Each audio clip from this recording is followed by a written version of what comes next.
নাম ছিল জুলকারনাইন। বাদশাহ সেকেন্দারকে বাবজি বলা হয়। দেখবেন আমাদের এলাকায় কারি রিয়াসতুল্লাহ সাহেব দামাত বারকাতুহুম আলিয়া, উনি প্রায় যার সাথে দেখতে পায় সাত মুলুকের বাদশাহ ছিল বাদশাহ সেকেন্দার, গজলটা বলে না, প্রায় যার সাথে।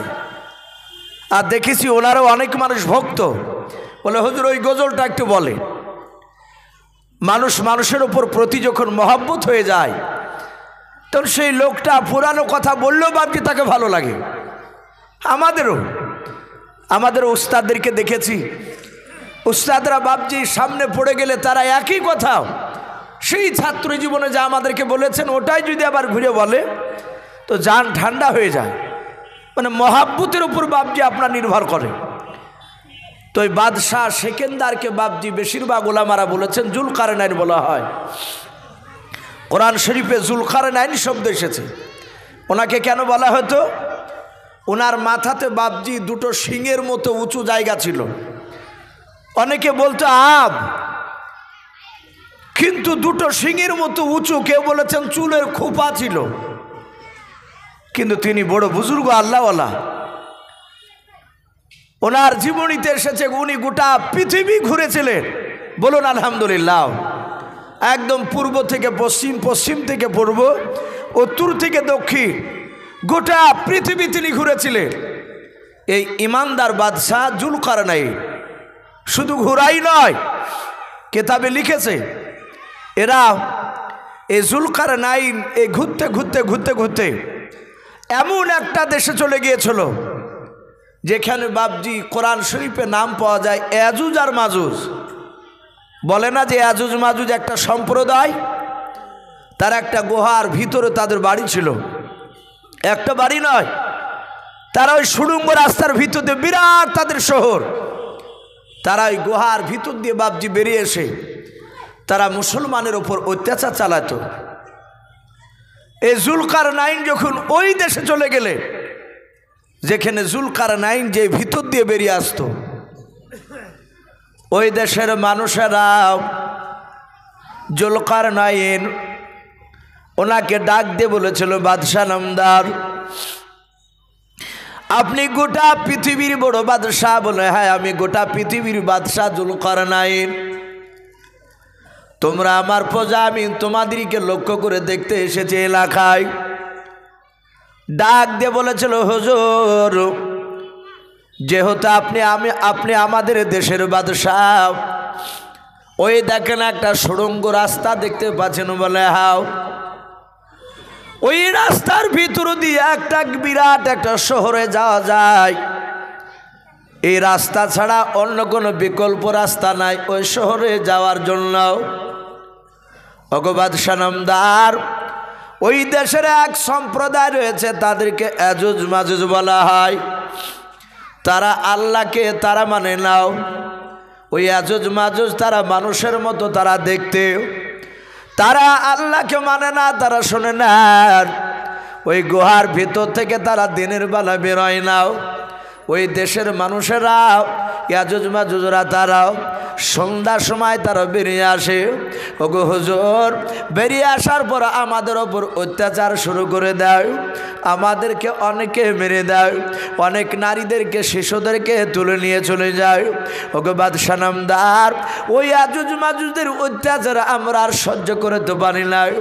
দয়া করে আপনি গোটা পৃথিবীর যখন বাদশাহ হয়েছেন বাদশাহ নামদার, ও জুলকারনাইন বাদশাহ, দয়া করে এদেরকে বন্ধ করার রাস্তা আপনি আমাদেরকে দেখিয়ে দেন। জুলকারনাইন বলেছিল, ভাই তাই নাকি? বলে হ্যাঁ। এই শুনে না, আমি তোমাদেরকে ওদের অত্যাচার থেকে আমি বাঁচাতে পারি। জুলকারনাইন তিনি 2 রাকাত বাবজি আপনার নামাজ পড়লেন।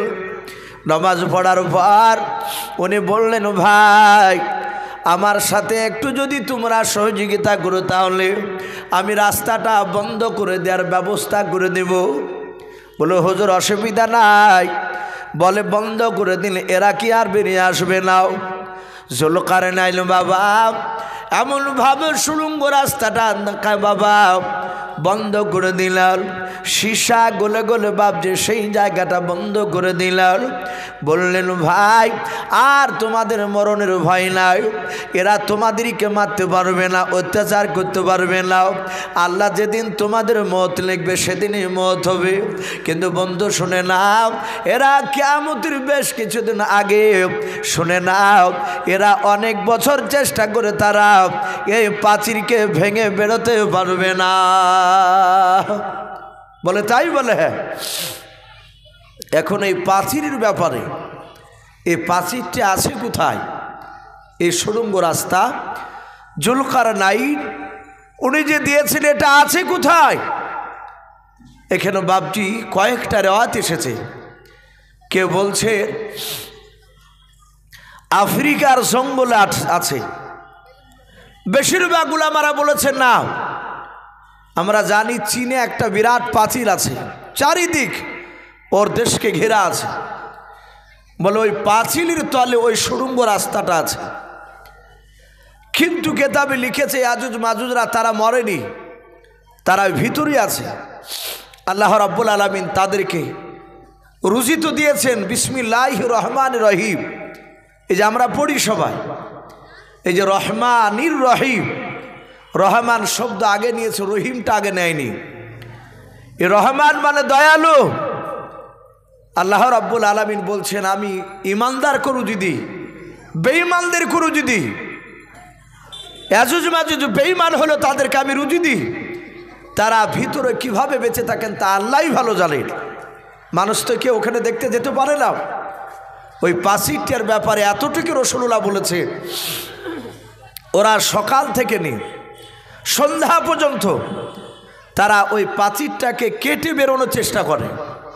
তাদের ভিতরে তো পাথর কাটা যন্ত্র আছে, তারা কাটে, কাটতে কাটতে কাটতে কাটতে কাটতে কাটতে একেবারে বাপজি সূর্যের আলা গুহার ওই পার থেকে বাপজি তাদের নজরে আসে। অন্ধকার জায়গা আলা বুঝতে পারে, একেবারে পাতলা, আর কিছুটা কাটলেই তারা বেরিয়ে আসবে। যখন কাটতে কাটতে সন্ধ্যা লেগে যায় তখন ওরা বলে ভাই আজ আর কাটবো না, কাল এসে আবার কাটবো। এই যে কাল এসে কাটবো বলে রেখে দিয়ে চলে যায়। এরা যখন চলে যায় আবার সকালবেলা এসে দেখে যেমনকার পাহাড় ছিল তেমনি হয়ে গিয়েছে। বলুন আলহামদুলিল্লাহ। ওদের এটুক বুদ্ধিতে কোলাবে না সেদিন যে চল ভাই আজ রাত লাগলো কাটিয়ে দিয়ে কার যাব, এটা ওদের ব্রেনে আসবে না, এটা আল্লাহ দিবেন না। এরা ঘুরে চলে যাবে। এইভাবে তারা কিয়ামতের আগ পর্যন্ত তারা বাপজি পাথর কাটবে আর চলে যাবে, আবার আসবে আবার যেমনকার পাথর। এটা রাসূলুল্লাহ বলেছে। যেদিন আর যাবে না কিয়ামতের আগে তারা বেরিয়ে আসবে, তারা প্রচুর সংখ্যা হবে। তাফসীরে এসেছে আল্লাহ এত বড় কুদরতবান, এত বড় মেহেরবান। আল্লাহ রাব্বুল আলামিন জান্নাতে যে এত নিয়ামত দিয়েছে আমরা হয়তো অনেকে বাপজি বিশ্বাস করি না। আমরা ওলামার মুখে শুনতে পাই যে একটা মানুষকে কিয়ামতের ময়দানে তাকে একটা জান্নাত দেওয়া হবে। দুনিয়ার সব নয়, আল্লাহর বলছেন যে আমার সবচেয়ে জান্নাতি মানুষদের মধ্যে থেকে সবচেয়ে যে ছোট জান্নাতি মানুষ তাকে আমি জান্নাতে একটা জান্নাত দেওয়া হবে তাকে। তো জান্নাতটা কত বড়? তো বলছে এরকম দুনিয়ার সমান 10টা হবে। বলুন আলহামদুলিল্লাহ।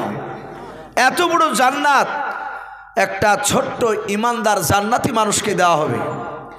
তাহলে বড় ইমানদার ব্যক্তি তাদেরকে তো আরো বড় দেওয়া হবে। ভাইরা আমার, বাবাজি বোনেরা, বিশ্বনবী বলেছেন দুনিয়ার বুকে কেউ যদি সুবহানাল্লাহ একবার বলে তার জন্য জান্নাতে একটা গাছ লাগানো হয়। বলুন আলহামদুলিল্লাহ। 2 বার যদি বলে 2 বার লাগানো হয়, 3 বার বললে 3 বার লাগানো হয়। কেউ যদি দিনে 1000 বার বলে 1000টাই গাছ তাকে লাগানো হয়। বলুন আলহামদুলিল্লাহ। জান্নাতে আল্লাহ রাসূল সাল্লাল্লাহু তাআলা আলাইহি ওয়াসাল্লাম নবীজিকে জিজ্ঞাসা করলেন, ওগো আল্লাহর নবী আপনি বলুন। রহমতের নবী, দরুদ নবী আমার সঙ্গে সঙ্গে বলেন, ওগো সাহাবা তোমরা কি বলছো বলো। বলে নবী আপনি বললেন যে জান্নাতে এক একটা গাছ লাগানো হবে সুবহানাল্লাহ পড়লে। ওগো আল্লাহর নবী বলুন জান্নাতটা কত, জান্নাতে যে গাছটা লাগানো হবে গাছটা কত বড় লম্বা হবে, ছোট না বড়? আল্লাহর নবী বলুন, সাহাবারাও তোমরা প্রশ্ন ধারণ করেছো, শুনে নাও। ওই জান্নাতে যে গাছটা লাগানো হবে দুনিয়ার বুকে, সুবহানাল্লাহ একবার পড়লে তার বিনিময়ে আল্লাহ বলছেন জান্নাতে একটা আমি গাছ লাগিয়ে দিই। এই গাছটা কত বড়? আল্লাহর নবী জনাবে মুহাম্মদ রাসূলুল্লাহ সাল্লাল্লাহু তাআলা আলাইহি ওয়াসাল্লাম তিনি বলেন জান্নাতে ওই গাছটা এত বড় লাগানো হবে, এত বড় লাগানো হবে রে বাবা, ওই গাছটা এত বড় হবে। আল্লাহর নবী বললেন দুনিয়ার বুকের সবচেয়ে হিষ্টপিষ্ট ঘোড়াটাও ওই জান্নাতে বাবা, দুনিয়ার গণনা নাই, জান্নাতে 700 বাবজি বছর সময় লাগবে ওই গাছটার এই ছায়া থেকে বাবজি তার অপর ছায়াতে পৌঁছাতে। বলুন আলহামদুলিল্লাহ। আল্লাহ বলছেন তার নবীকে আপনি বলে দেন গাছটার যে ছায়া থাকবে, একটা গাছের ছায়াও একবার পড়লে একটা গাছ, তাহলে আপনি যতবার পড়বেন ততটা গাছ লাগানো হবে জান্নাতে। তো বলা হয়েছে যে ওই গাছটার যে কোনো একটা গাছের ছায়ার এই পার থেকে এই ধার থেকে ওই ধারে ছায়ার ছুটে যেতে দুনিয়ার গণনা নয়, বলা হয়েছে আখেরাতে 700 বছর সময় লাগবে। আর দুনিয়ার বাপ যে আপনার বলা হয়েছে দিন, বিশ্বনবী বলেছেন এই দুনিয়ার 50,000 বছরের দিনকে একটা লম্বাকের যতটা হয় ততটা দিন কিয়ামতের ময়দানে একটা দিন হবে। বলুন আলহামদুলিল্লাহ। তাহলে কিয়ামতের একটা দিন আর দুনিয়ার বলা হয়েছে 50,000 বছরের সময়, তাহলে 700 বছর সময় লাগবে তখনকার বাপজি দিনকে গণনা করে।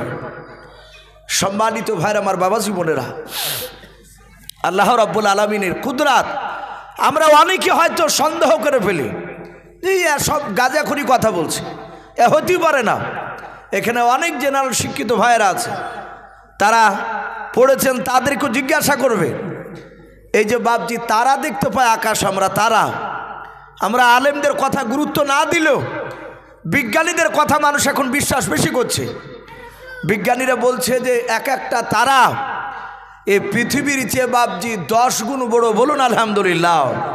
এক একটা তারা, অথচ দেখেন কোটি কোটি তারা বাপজি সে আসমানে রেখেছে, মনে হচ্ছে কাচের টিপ্পির সমান পাশাপাশি রাখা আছে, অথচ একটা তারা খসে পড়ে গেলে এই পৃথিবীতে তার জায়গা হবে না।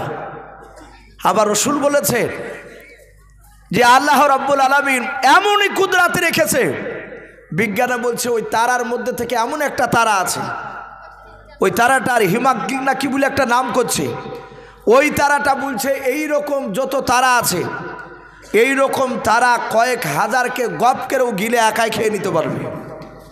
তাহলে আল্লাহর এত বড় নিয়ামত বাপজি, আমি কেন কথাটা তুলে ধরলাম, বিশ্বনবী বলেছে দুনিয়া সৃষ্টি করার আগে, এই পৃথিবী সৃষ্টি করার আগে সর্বপ্রথম বাপজি বলা হয়েছে এই দুনিয়াতে বাপজি জান্নাত জাহান্নাম তৈরি করার আগে, জমিন তৈরি করার আগে সর্বপ্রথম বাপজি গোটা পৃথিবীটা বাপজি ছিল পানি, আর এই পানির উপরে আর সে আজিম আল্লাহর ভাস্তক। বলুন আলহামদুলিল্লাহ। এটা এসেছে তারপরে বাপজি জান্নাত নয়, তারপর দুনিয়া সৃষ্টি করলে, দুনিয়া আসমান সৃষ্টি করার পর বলা হয়েছে পৃথিবীর যতটা পানি আছে মাটির তলে, এই গোটা পৃথিবীতে বাপজি মাটি যে ভাসমান অবস্থায় যতটা পানি জমিনের নিচে, মাটির তলে বাপজি যতটা গোটা পৃথিবীতে যত পানি আছে, আর এতটা পানি আল্লাহ রসুল বলছেন আল্লাহ রাব্বুল আলামিনের আরশের আজিমের তলে আল্লাহর কুদরাতি বাপজি রাখা আছে। বলুন আলহামদুলিল্লাহ। এই যত পানি পৃথিবীতে বাপজি মাটির তলে আছে, অতটা পানি আল্লাহর আরশে আজিমের তলে বাপজি রাখা আছে, আমরা কেউ দেখতে পাই না। বিশ্বনবী বলেছে ওই পানিটা আল্লাহর কুদরাতে ফিট করে রেখেছে, আল্লাহর দ্বারাই সব সম্ভব।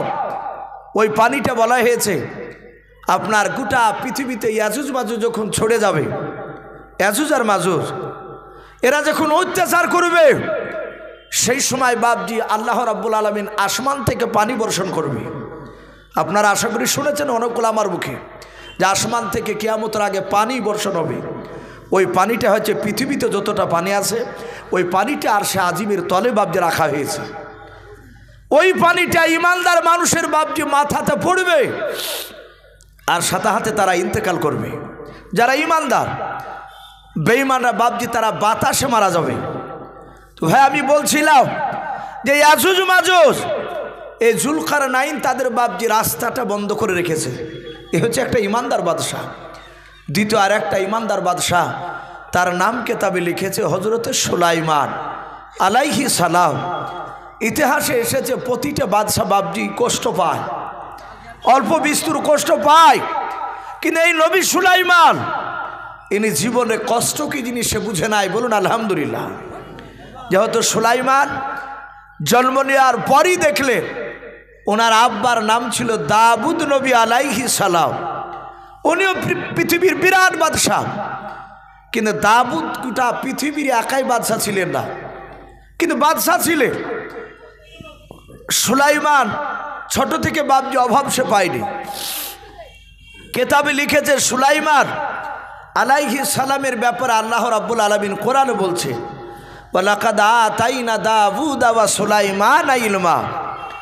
আমি দাউদ আলাইহিস সালাম আর সুলাইমান আলাইহিস সালামকে আমি অনেক এলেম হিকমত জ্ঞান আমি দান করেছি। প্রতিটা নবীদেরকে বাবজি জ্ঞান দান করেছে। নবীদেরকে যা শক্তি জ্ঞান দান করেছে এ জ্ঞান কোনো সাধারণ মানুষকে দেয় নাই। বলুন আলহামদুলিল্লাহ। পৃথিবীর সব মানুষের জ্ঞান একদিকে, আর যে কোনো নবীর জ্ঞান বাবজি ওপর পাল্লা দিলে নবীদের জ্ঞান ভারী হয়। বলুন আলহামদুলিল্লাহ। মানুষের সমান তুলনা করা যাবে না। বলা হয়েছে নবী সুলাইমান আলাইহিস সালামের জ্ঞান ছোট থেকে অনেক ছিল।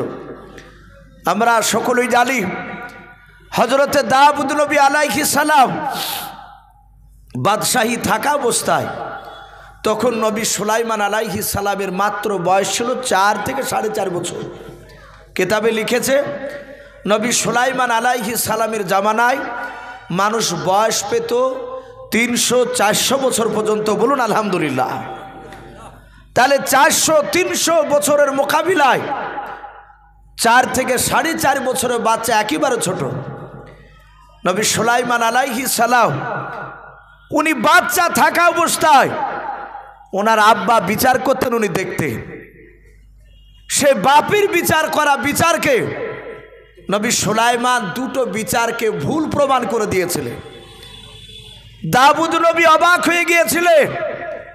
কিতাবে লিখেছে নবী সুলাইমান আলাইহিস সালাম এইরকম রাস্তা ধরে বাবজি, আপনাদের এটা মনে হয় স্কুল নাই ঈদগাহ, তো মনে হয় এ দেখে মনে হয়েছে ঈদগাহ। এইরকম বাবজি ফাঁকা জায়গায় নবী সুলাইমান আলাইহিস সালাম উনি বাবজি আরও ছোট ছোট বাচ্চা ছেলেদের সাথে খেলা করছিলেন। 4 থেকে 4.5 বছরের বাচ্চা হযরত নবী সুলাইমান আলাইহিস সালাম উনি খেলা করতে করতে হঠাৎ করে দেখলেন দুটো মেয়েতে বাবজি তারা একটা বাচ্চাকে কোলে করে নিয়ে, একটা মেয়ের কোলে বাচ্চা আছে আর দ্বিতীয় মেয়েটার কোলে যে বাচ্চা না সে মেয়েটা ওই বাচ্চাটার হাতখানা এভাবে ধরে ঝগড়া করছে আর চলে যাচ্ছে। সুলাইমান আলাইহিস সালাম উনি দেখলেন আমার আব্বা দরবারে গেল। উনি জানতেন যে এলাকার মানুষরা বিপদে পড়লি, সমস্যা দেখা দিলে তারা আব্বার কাছে যেত, আর আব্বার কাছে গেলে সমস্যা সমাধান করে দিয়ে বাবজি সেখান থেকে তাদেরকে বাড়ি পাঠাতে। ঝামেলা করে গেলে ঝামেলা মিটে যেত। নবী সুলাইমান বেশ কিছুক্ষণ পর আবার খেলতে খেলতে লক্ষ্য করে দেখলে যে মেয়ে দুটো বাবজি ঝগড়া করতে করতে গেল, ওই মেয়ে দুটোকে দেখছে আবার যে মেয়েটার কোলে একাই বাচ্চা আছে সে বাবজি চুমা খাচ্ছে বাচ্চাটাকে, হাসছে আর চলে যাচ্ছে আনন্দ করতে করতে। আর আরে একটা মেয়ে ওই মেয়েটা ঝগড়া করতে করতে যাচ্ছিল, কিন্তু ওই মেয়েটা বাবজি আর কিছু বলে না, শুধু কাঁদছে চলে যাচ্ছে। সুলাইমান অনেকগুলো বাচ্চা ছেলের সাথে খেলতে খেলতে এই দৃশ্যখানা যখন দেখছিলেন উনি চিন্তা করলেন, আমি দেখেছি জন্ম নেওয়ার পরে, আমার বুদ্ধি হওয়ার পর থেকে আমি দেখেছি আমার আব্বার দরবারে মানুষ ঝগড়া করতে করতে গেলে আর কাঁদতে কাঁদতে ফিরে না, হাসতে হাসতে সবাই যায়।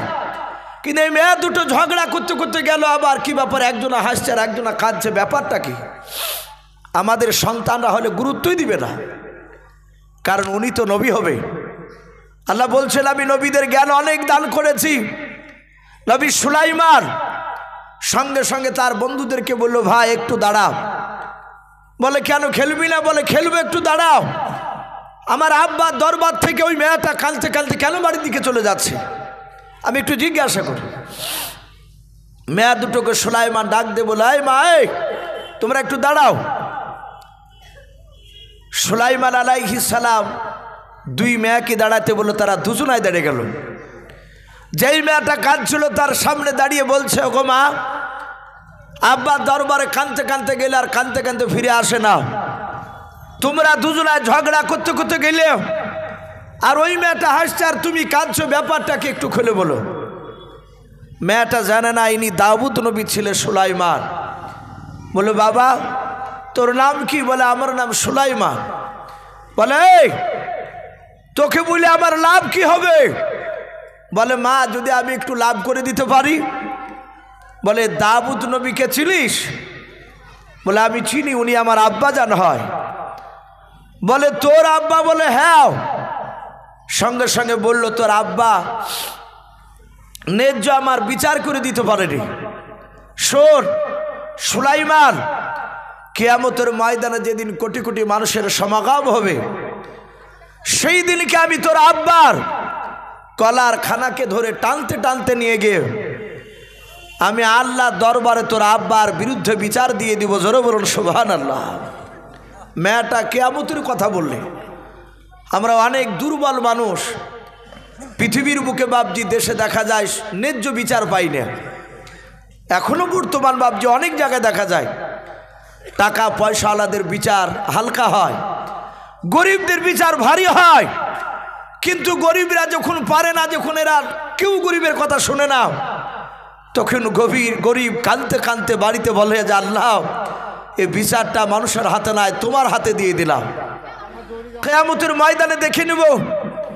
নবী সুলাইমান 4 থেকে 4.5 বছরের বাচ্চা, যাহাতে বাপজি কিয়ামতের ময়দান বলেছে। সুলাইমান আলাইহিস সালাম ডাক দিয়ে বলেছিল, ভাই কমে গেল এখন আওয়াজটা। সুলাইমান আলাইহিস সালাম সঙ্গে সঙ্গে বাপজি আপনার বলা হয়েছে, ডাক দিয়ে বলল, গো মা, তুমি আব্বার বিরুদ্ধে কিয়ামতের ময়দানে তুমি বিচার দিও না। উনি জানতেন যে কিয়ামতের ময়দান খুব কঠিন হবে। বিশ্বনবী বলেছেন, কিয়ামতের ময়দানে যারা দুনিয়াতে দুর্বল, তারা ন্যায্য বিচার পায় না, তাদেরকে কিয়ামতের ময়দানে ন্যায্য বিচার আল্লাহ পাই দিবে। যারা আজ দুনিয়ার বাপজি টাকার বল, বাহুর বল, বংশের বল যারা দেখায়, কিয়ামতের ময়দানে তাদেরকে হয়তো আল্লাহ তাদেরকে দুর্বল করে দিবে। আর যারা দুর্বল ছিল তারা কিয়ামতের ময়দানে বাপজি সবল হবে। হযরতে সুলাইমান আলাইহিস সালাম ডাক দিয়ে বললেন, ওগো মা, আমার আব্বা এমন কি অন্যায় করেছিল, একটু খুলে বলো। বলে বেটা, তোকে বললে লাভ হবে? বলে হ্যাঁ। মেয়েটা ডাক দিয়ে বলেছিল, সুলাইমান আলাইহিস সালাম ডাক দিয়ে বলেছিল, মা আপনি বলুন। বলে বাবা সুলাইমান, ওই যে মেয়েটার কোলে বাচ্চাটা দেখতে পাচ্ছ? বলে হ্যাঁ। ওই বাচ্চাটা হচ্ছে আমার কলিজা টুকরা বাচ্চাও। সুলাইমান ডাক দিয়ে বলেছিল, মা ওই বাচ্চাটা তোমার, তো তোমার কোলে কেন নাই? বলে বেটা, ওই জন্য তো আমি বলেছি তোমার আব্বার কিয়ামতের ময়দানে আমি বিচারে দেব বলেছে। তোমার আব্বা দাউদ নবী আলাইহিস সালাম ন্যায্য বিচার করে দিতে পারেনি। বলে মা, ব্যাপারটা বুঝতে পারলাম না, একটু খুলে বলাও। ডাক দিয়ে বলেছিল, সুলাইমান, ওই বাচ্চাটা আমার কোলে ছিল। শুনে নাও, মরুভূমির ময়দানে পার হচ্ছিলাম। মরুভূমির ময়দান দিয়ে যেতে যেতে যেতে যেতে যেতে যেতে আমার শরীর ক্লান্ত হয়ে গিয়েছিল। ওরে সুলাইমান, বাচ্চাটা নিয়ে একটা গাছের ছায়ার তলায় আমি আরাম করার জন্য শুয়ে গিয়েছিলাম। বেশ কিছুক্ষণ পর দেখা গেল ওই মেয়েটা আসলো। ওই মেয়েটার কোলে বাচ্চা ছিল না। ওই মেয়েটা এসে আমার ছেলের পাশে এসে শুয়ে গেল। ওরে সুলাইমান, আমার যখন ঘুমটা ভেঙে গেল, আমি আমার কলিজা টুকরা সন্তান খানকে কোলে নিয়ে নিলাম। ওই মেয়েটার ঘুমটা ভেঙে যাওয়ার পর ওই মেয়েটা আমার কোল থেকে ছেলেটা জোর করে কেড়ে নিলাম। আমি বলেছিলাম, বোন তুমি আমার বাচ্চা কেন কেড়ে নিচ্ছ বললাম। মেয়েটা ডাক দিয়ে বলেছিল, বোন এ বাচ্চা তোমার না, এ বাচ্চা হচ্ছে আমার বাচ্চা। ডাক দিয়ে বললাম, না মা তোমার বাচ্চা না, আমার বাচ্চা। দুজনার মধ্যে ঝামেলা শুরু হয়ে গেল। ওই মেয়েটা ডাক দিয়ে বলেছিল, বোন রে এইভাবে ঝামেলা করে লাভ হবে না, চলো আমরা দাউদ নবীর দরবারে বিচার নিয়ে যাব। ওগা সুলাইমান, আমি তোমার আব্বার দরবারে শুনে না বিচার নিয়ে যাওয়ার পর তোমার আব্বাকে দেখলাম, শুনে নাও, তোমার আব্বা ন্যায্য বিচার করে দিতে পারলো না।